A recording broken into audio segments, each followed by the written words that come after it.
Well, I think that we'll begin, and I would like to introduce myself. My name is Judy Steinbergh.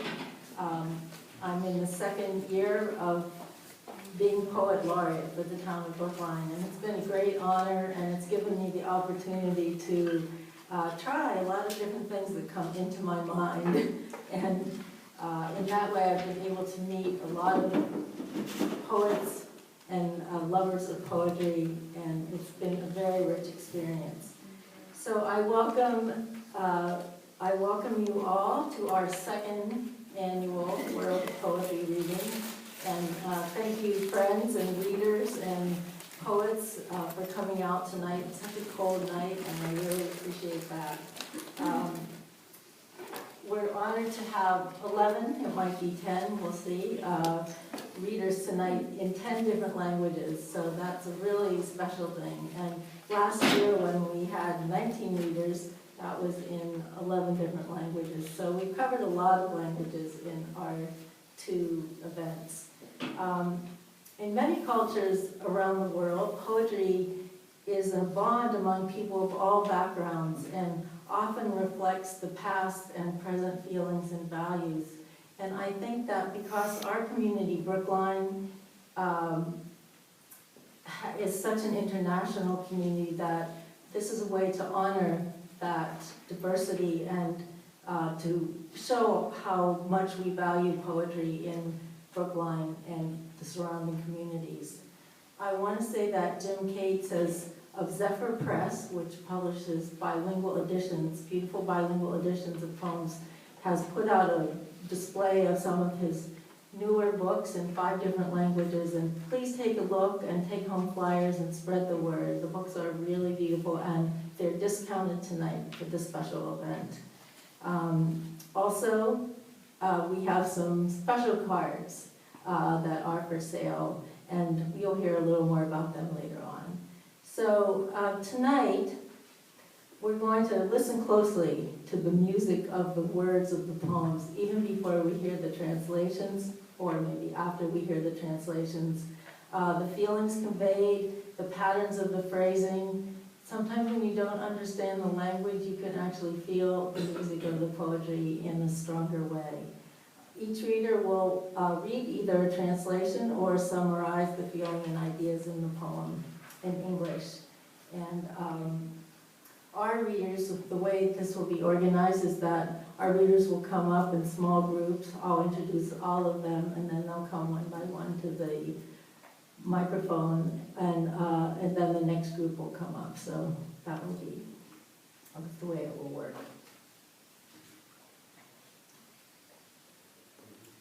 So our first person, Jonathan Mandy, I don't think he's here actually right now, but maybe he will come later.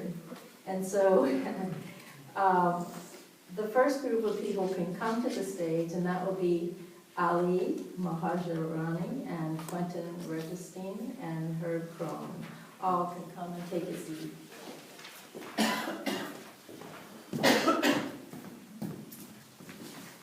Ali was born in Tehran, where his father was a renowned scholar and public orator. And though Persians are known for their appreciation of poetry, his father was especially loved to recite Hafez, Rumi, and Sadi. So Ali grew to love poetry, and he studied sociology in Paris, where he met his wife Elizabeth, and they raised a son who now goes to Brookline High School and loves poetry and soccer. Ali is the owner of Cuckoo's Cafe and Cuckoo's Nest right here below us, and it's such an honor really to have him come and read the poems he loves, which we often can find around his cafe if we look closely enough. And the second reader will be Quentin Registine. I've written everything here, but I'm going to say it out loud too. He's a vegetarian psychiatrist at Brigham and Women's. He loves Lois, biking, cooking healthy cookies, will be over soon, and studying chaos, listening to Monteverdi, and running on Mission Hill. Quite a range. And Herb Crone was a Brookline poet, and a longtime friend, and he's a community health physician, a singer and jazz flute player. He's traveled in France and Haiti. Herb has published his poetry in many different magazines, including The New Yorker and The Partisan Review, and he has a collection which is called To Master Pain at the Crossroads, which was from Heron Press in 2004. So those are our readers right now, and I welcome them. That means I'm first. Yes, I'll read.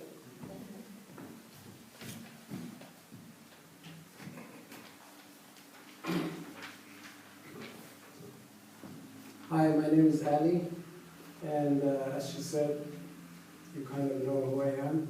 So anyway, I wish we had, I'm from Iran originally, so I need to stir up things a little bit. And there are only 22 people here. I wish there were 200 people because poetry needs more attention here. I just want to give you a little writing here. It says, "He who wants to understand the art of poetry must go to the land of poetry. He who wants to understand the poet must go to poet's country."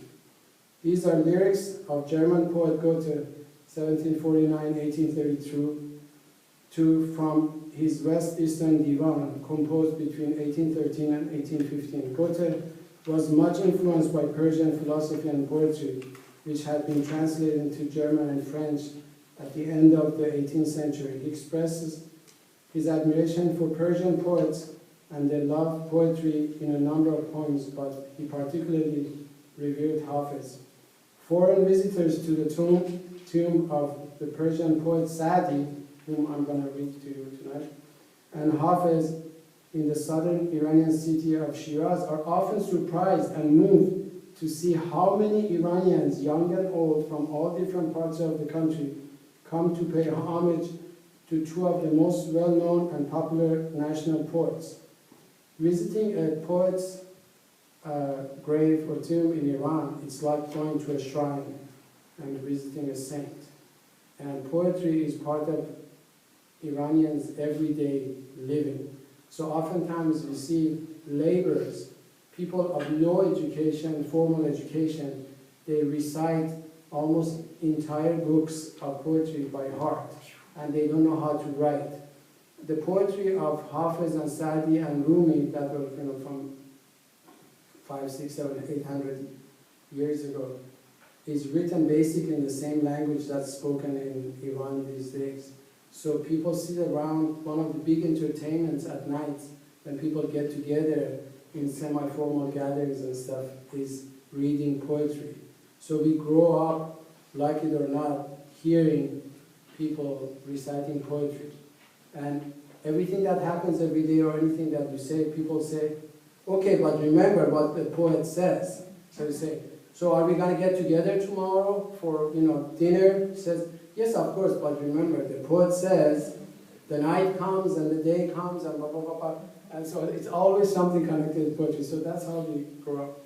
And even after a millennium, people still recite their poetry and easily relate to the lyrics. Poetry is part of everyday life of almost every Iranian. We are continuously exposed to names such as Rudaki, Ferdowsi, Omar Khayyam, Sa'di, Hafiz, Rumi, Nizami, and many others.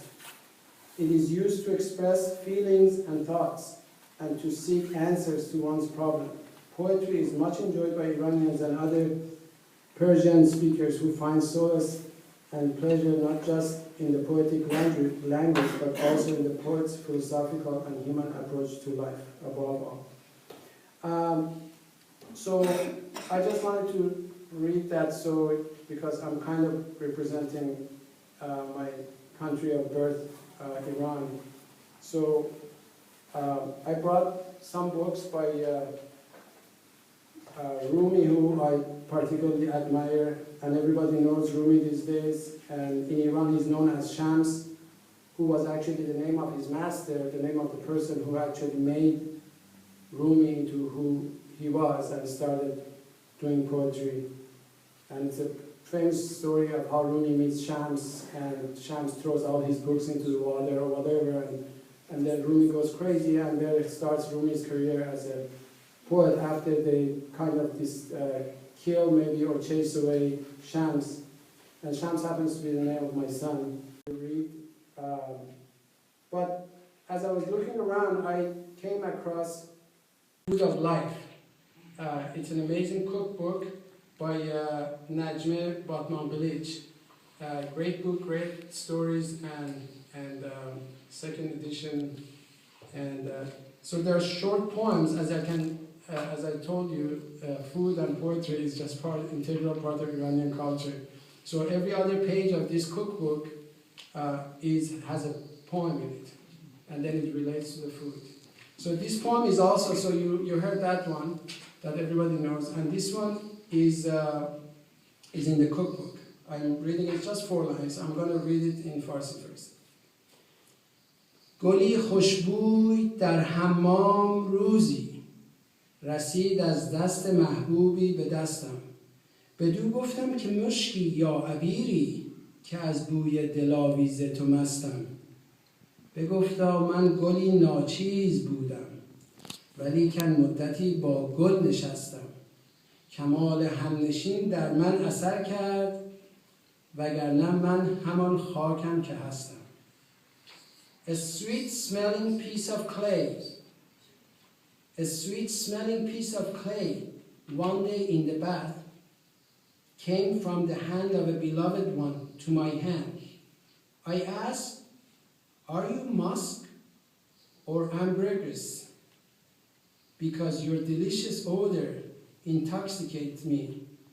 It replied, I was a worthless lump of clay, but for a while, in the society of a rose, the perfection of my companion took effect on me. Otherwise, I am the same earth which I am.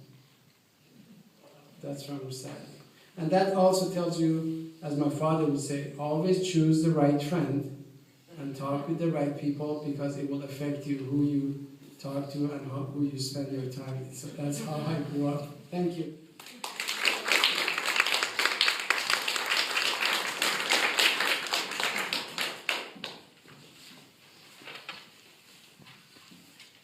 Primo Levi was a paint salesman and chemist who spent his whole life in Turin, except during the Second World War, when he was hauled off to Auschwitz.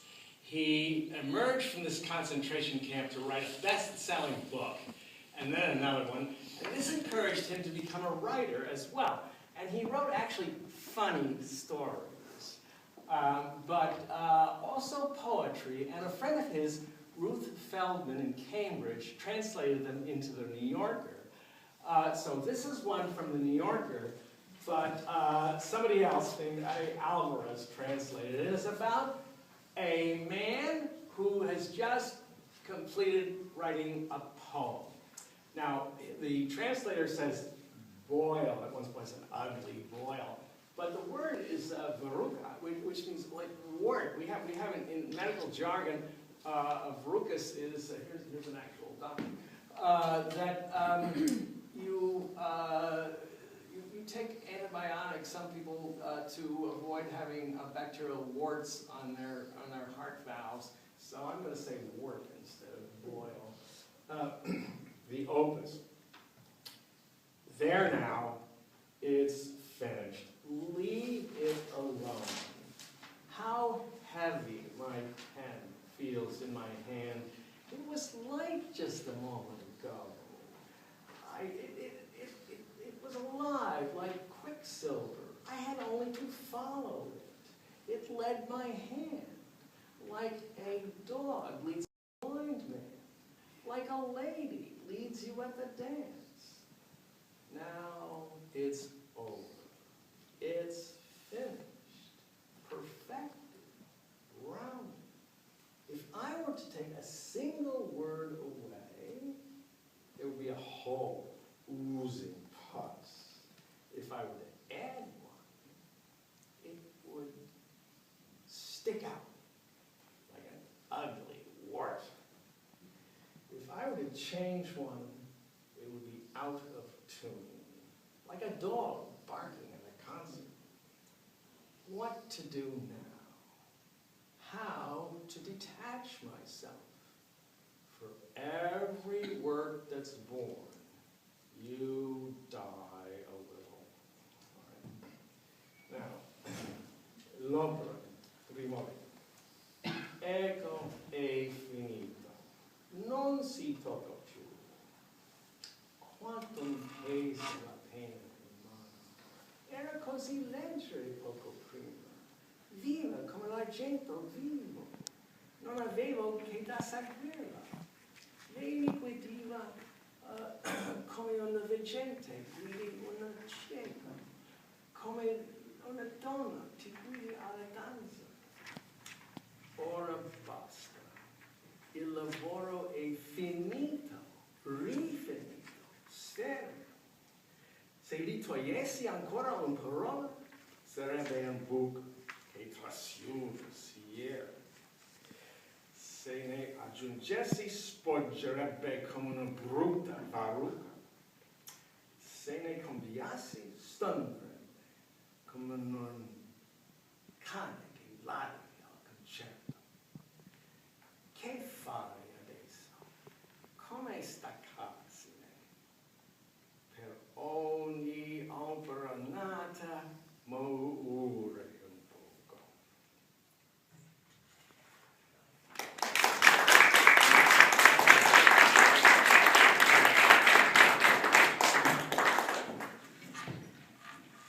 Toward the end of the 19th century, French poet Paul Verlaine was a husband and a father, and as respectable as a person can be who calls his profession poet.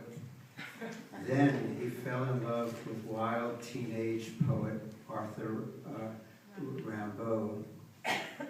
They had a lover's quarrel, and Verlaine shot and wounded Rimbaud, for which he went to prison.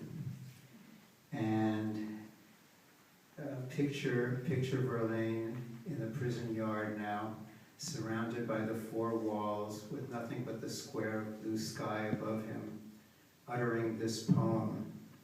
Le ciel est par-dessus le toit, si bleu, si calme. The sky is up above the roof, so blue, so calm. A tree up above the roof rocks its branches. The church bell in the sky that one sees is sweetly chiming. The bird in the branches one sees is sadly singing. Lord, Lord, life is over there so simple and tranquil. That peaceful murmuring must be coming from the village. And then Verlaine regards himself bitterly. You over there, you crying ceaselessly, you over there, what have you done with your squandered youth, with your squandered youth? Le ciel est par-dessus le toit, si bleu, si calme. Un arbre par-dessus le toit perce sa bâme.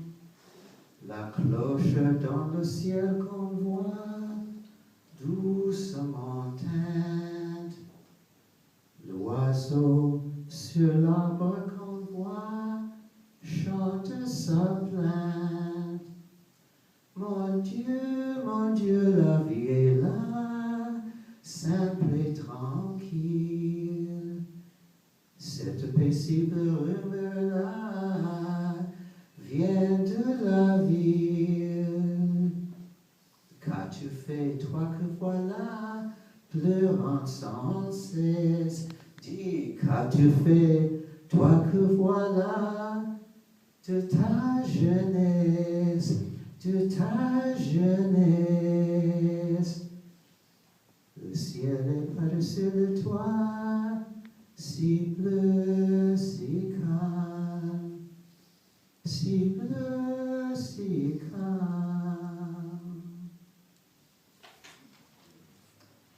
That was Verlaine's poem. poem. And Judy has asked me to say a few things about a relative of French, which is Haitian Creole. When Africans were enslaved by the French to come to the French island of Saint-Domingue, which became in part Haiti, they melded the French that they heard with Africanisms and cut off the beginnings of some words and the ends of other words and formed Haitian Creole.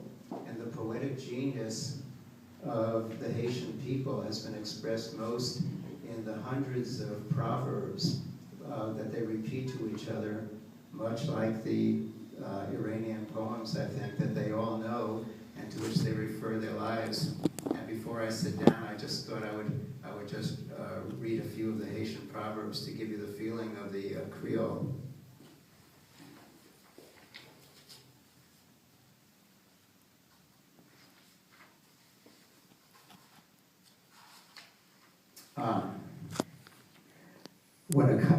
When a cockroach is giving a dance, he never invites a chicken. Les ravettes v'lait fait danse, les pageants évitaient poules. These tend to be dark because of the quality of life in Haiti. Yo joue pour diable, yo joue pour bon Dieu. There's a time for the devil and a time for God. Ça fait cabri, pas ça fait mouton. The affairs of a goat are not the affairs of a sheep. And it's interesting, les affaires, you can see what happens with Creole. Les affaires becomes zafé. Des œufs frites becomes zif frites, fried eggs. Petits oiseaux fait niche. Little by little, the bird builds its nest, and les oiseaux becomes oiseaux. And another dismal one. Poisson qui ait confiance n'a de l'eau, et c'est de l'eau qui cuit. Fish trusts the water, and in the water, it's cooked. And one of my favorites, c'est que tout seul qui connaît ça qui n'a qu'un.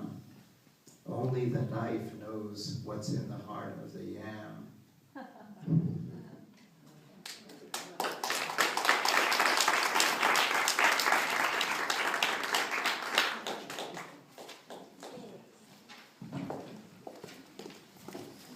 Thank you so much, Ali and Quentin and Herb. So it was a very rich experience. And I thank you for reading in those languages and for your comments too. The next group of poets will be 4 poets, Akane Bokai and Moe Bokai, sisters, who comes from up here, and Sajid Kamal and Annette Pringle. Akane and Moe both came to the United States when they were 10 and 8 years old. And as you can see from the program, Akane was 10. She's a junior now at Brookline High School, and she plays the piano, sings, likes double dutch and karate. And Moe came also when she was 8 and had to learn both Japanese and English. And now she says she enjoys poetry in both languages, which is really a huge accomplishment, I think, to be able to enjoy poetry in 2 languages. And then Sajid is a poet and a scholar, and who has published many books. He's a photographer, a literary translator, and he also has been a consultant at the Corner Co-op Nursery School, where actually my children and Jean's went about 40 years ago, and we love that Corner Co-op Nursery School. He's also adjunct lecturer at the Sustainable International Development Program at Brandeis. He's authored many books, and I hope that you'll look him up on the web and find out the things that he's published, and maybe see some of his translations from other languages. This is a really special poem he's going to read tonight, and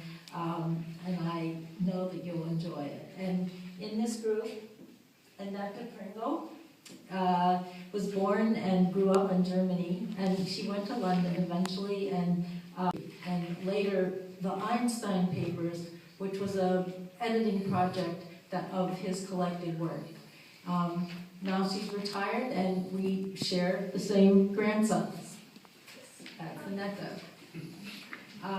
Okay, so I turn the program over to you, and Connie will be first. Together through poetry. Thank you, Judy. It's a pleasure and honor. Thanks to Jean also for making the initial suggestion. And then our relationship goes back a long way. So the Corner Co-op Nursery School, but it's always good to reconnect. So thank you again. The poem I would like to read is actually called Mandela. It's by Sufia Kamal. Bit about Sufia Kamal. She lived between 1911 and 1999. She was a poet and a human rights and social justice activist from Bangladesh. The poem, written 5 months before Mandela's release, this is important, it was written 5 months before Mandela's release, is included in Mother of Pearls and Other Poems by Sufia Kamal, which I edited and published by Bangla Academy, which is the National Institute of Language and Literature in Bangladesh. Okay, Sufia Kamal's poems have been translated to several languages, including Chinese, English, German, Italian, Polish, Russian, Vietnamese, Hindi, and Urdu. And for her literary and social contribution, in Bangladesh she has received nearly 50 major awards, including the Bangla Academy Purushkar, which is the Bangla Academy Award for Literature, the Ekushe Padok, the Jatiyo Kavita Parishad Award, the Women's Federation of World Peace Crest, Begum Rokeya Padok, and Deshbandhu CR Gold Medal, and the Independence Day Award. These are the foremost awards in Bangladesh. And she has also received some international awards, among which are the Lenin Centennial Jubilee Medal, which is for that year. It was the Lenin Peace Prize, and Czechoslovakia Medal in 1986.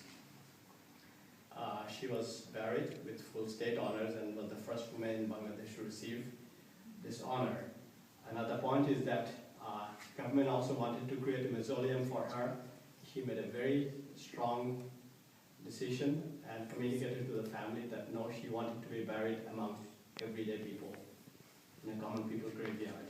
She didn't want anything to be built up over her grave.